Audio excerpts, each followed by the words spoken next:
back to the GSTL. We are in Season 2 of 2012. This tournament is sponsored by Hot 6, and Sean is coming out to PvP on a new map. And, well, there has been a link posted on Team Liquid, and I had a quick look at it. It's actually his match history. I had to laugh so hard when I saw it. Apparently, NSO was like, yeah, we can't be bothered, so they sent out San not to snipe a player, but to snipe a map. He has been training on Muspelheim like a madman. He must have played like 30, 40 games on this map, and he won most of them. So you can bet on one thing. He is definitely familiar with every aspect of this new map. Yeah, and I mean, it's a PvP, so the question is, like, what is going to be his specific plan? I'll talk about a lot of new PvP strategies that have been coming out recently in Korea and elsewhere as soon as the map is loaded, which it in fact already has. So we're going to jump into it right away. I'm Wolf. With me is Kaldor. We are jumping into Muspelheim here at the GSTL Season 2.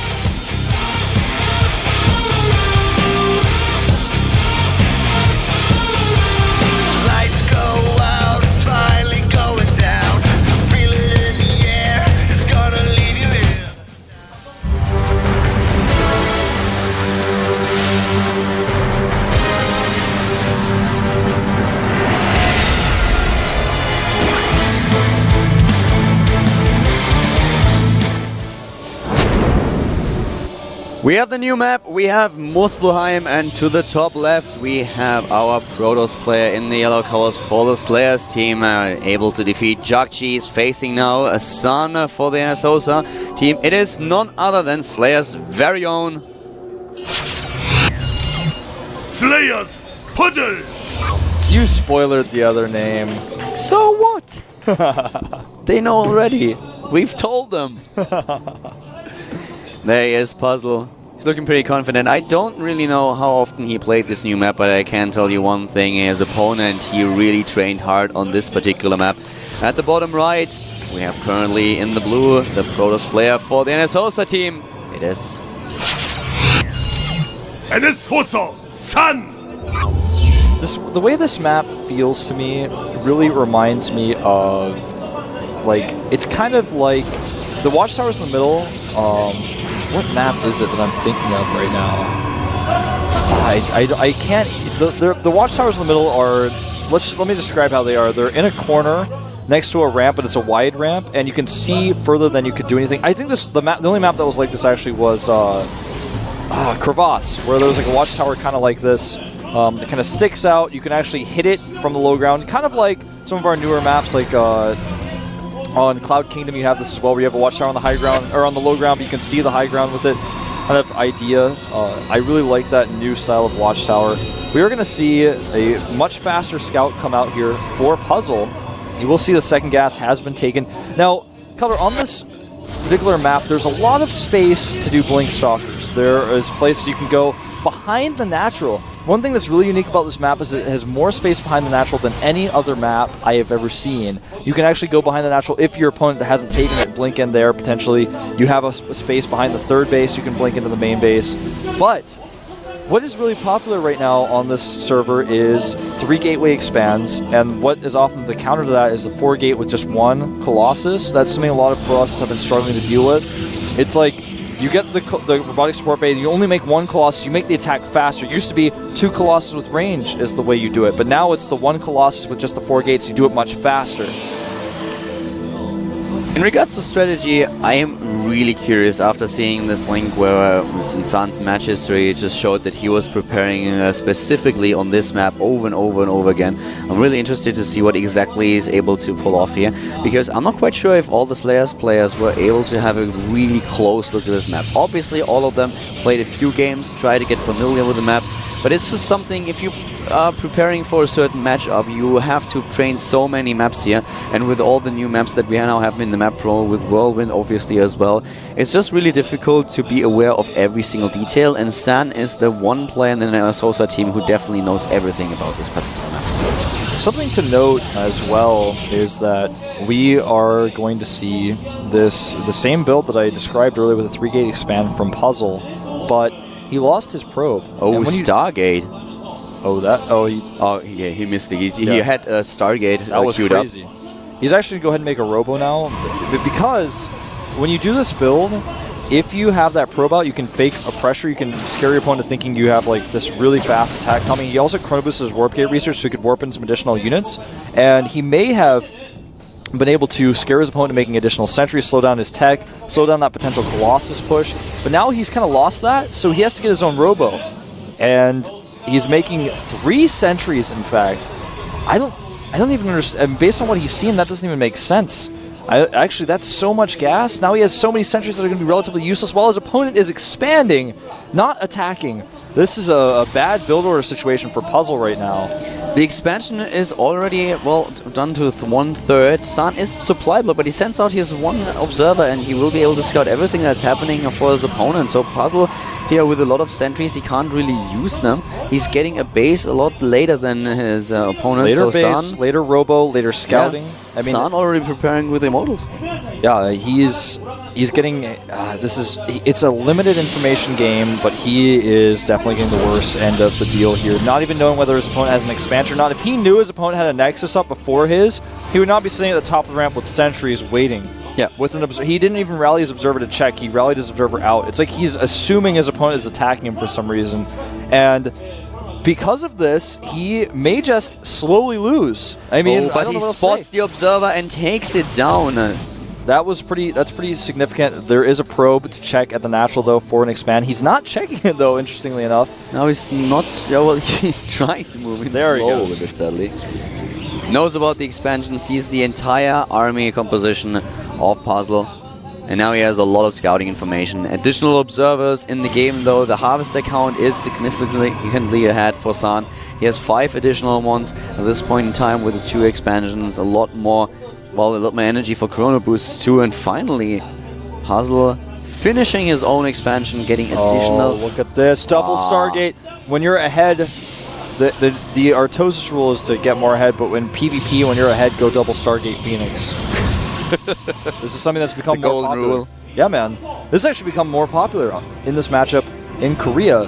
Choya was the first person I ever saw do this in a broadcast match. I've talked to some pro-us about this. Wasn't that the game on Ohana where he built the double Stargate to the bottom left? I think it might have been even on Calm Before the Storm. I'm not sure what map it was on. You're right, it's Calm Before the Storm. It was not Ohana. But it was like, it was so crazy, and I was like, alright, I guess this can work. If you get ahead and you go Phoenixes, you keep your opponent in his base. If you don't, you kill his probes and come back and defend against any pushes.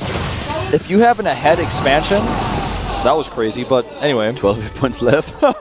If you have an expansion up, and you see your opponent's just expanding later, you know he has a lack of vision, and you do this, you just get into a great position. You can use these Phoenixes defensively, offensively, for vision. The only scary thing is if your opponent goes Colossi. Oh, wait a second, Phoenixes kill Colossi. I mean, it's a great thing to do when you get basically so ahead that you don't even know what to do with it. It's like, well, just go double Stargate Phoenix. Which is going to be pretty strong nonetheless with 43 army supply against 41. He needs to put them to some use. He's going to have 4 Phoenixes out to lift the Immortals, though. Yes. And here we go. Great force fields by Puzzle, but the Phoenixes are going in, picking up the Immortals. 2 have been lifted. He will lift the 3rd one. Actually, he's just going to not trying to take them down, but Puzzle has a lot of army supply here. He's doing a ton of damage, and there are only sentries left for his opponent. Yeah, these sentries are not really doing any real damage. 1 Immortal does come out. The force fields for Puzzle were much better. He did not have enough Phoenixes just yet, and he's warping in units. The timing for Puzzle is brilliant. His control could have been so much damage. Yeah, his control, the control of San could have been so much better, but I'm pretty sure that Puzzle will actually take this out here. I mean, so many probes have been lost now. He just doesn't have it. He's got sentries here. It looks like, oh, maybe he's going to hold, but no, he's not. GG! And this is terrible for his host, San. Obviously, practice for this map specifically, his build order was great, but Puzzle's force fields were so awesome. It was also his timing. He was so spot on. When you have a high Phoenix count, and suddenly you can just lift all of those Immortals and can make sure that there's just not enough damage, not enough DPS on the low ground. The timing, you're right, it was so perfect. He knew he was behind, he knew he needed to hit an attack, and there's basically two attacks he could have done. That super aggressive one, or one later on, and he went for the great timing. He knows there are going to be 2 things that San's going to have. He's either going to have some sort of weird tech like Blink or Phoenixes or something, which you're never going to expect Phoenixes, or he's going to just have some Colossi coming out. And I could just see myself. Yeah. We saw ourselves there for a second. I feel like, you know, in Harry Potter where they like go in the time machine thing. It's like if you see if you see yourself, what if we saw the camera? Would we freak out? And like It wasn't that weird. no. Well, the next map is going to be Ohana. Yeah, it is. I'm actually speechless because I feel like San should have won that game no matter what, but Puzzle's timing and his control was so good. And San, Given he a had little that bit more Phoenix Stone time, just sitting there. He didn't pick up all the Immortals. He picks up all the Immortals, maybe. Maybe he He just maybe didn't have the time. He didn't have enough of them. The problem was that Puzzle was just so dead on with his timing. He didn't use the sentries to buy time for himself either. I mean, I feel like if San had just controlled that a little bit better. But I mean, again, more so than San miscontrolling, it was Puzzle's decisiveness in that battle, his control that won him there. And San said to be frustrated knowing how ahead he was in that game as far as build orders went, as far as compositions went. He just didn't have those Phoenixes yet. He didn't use them as well as he could have. Let's find out who's going to be next for NS Hosa. The score is now tied 3-3. And it is Sting, man. It is former MVP Hoon. We have now NS Hosa Sting. A Terran player who is, well, in the past he sometimes shows really, really strong games, really amazing ones. He's a very good player, but he has not been able to always show it here at the GSL. Yeah, a little bit underrated, you know? Oh yeah, he's definitely a bit underrated, and he's a great player, but I think that sometimes nerves play a huge role with him. He's been the guy who's like, if you watch the non-GSL Korean tournaments, like Online Korean leagues, Weekly where and he's just really KSL, in his own environment, back at the NSO cells where he can just completely focus on the game.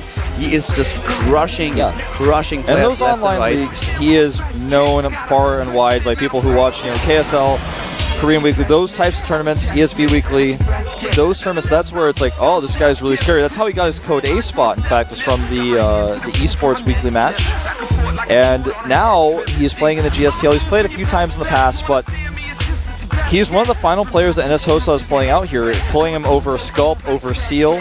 And that shows something. That means that they're really confident in this guy's ability to come out and make it work with both teams, only 2 players left. So basically now, all the cards but one have been shown for both these teams. 2 wins to go, one way or the other. The map is Ohana.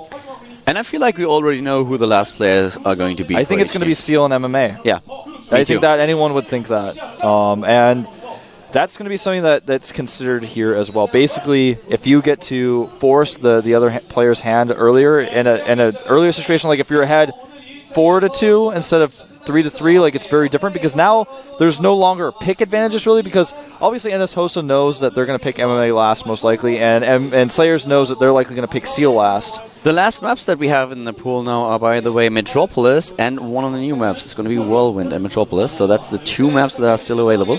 Yeah. And of course Ohana is the last map that's already been chosen. Yeah. So basically no matter what, there's 3 games left maximum, and Sting is really going to have to show his stuff here. He's going to have to show aggressive dropship play. We saw in the Code S season, in the round of 4, we saw MVP able to destroy, not Squirtle, but the other guy, the other pros. I'm like, drawing a blank here. Parting on this map with a siege tank push, one of the old school types of attacks. We saw him do that. But I still feel like in this game, Parting made a few mistakes. He was too over-eager. He just could sit tight because those siege tanks were not in position of the Nexus just yet. And he sent some of his zealots down prematurely.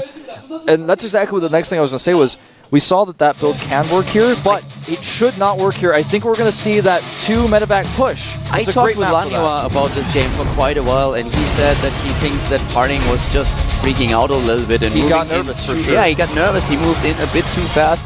He could have just waited a little bit longer, and with the advantage that he had in economy, could have built more units. So Ohana is definitely a very interesting map. We could also see a fast tech here for our Terran player, and it's going to be a great game. Yeah, it definitely should be. I really think, similar to Antigua, this is a great map for the 2 medevac timing push, to be aggressive with those dropships. It's a 2-player map. It's fairly large, though. Don't let the mini-map, the map preview, fool you.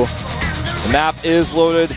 This is such an important map for these 2 teams. The score is tied 3-3. Who will take a lead? Will it be Slayers? Will it be NS Hosa here at the 2012 Season 2 GSTL, cast by Calder and Wolf?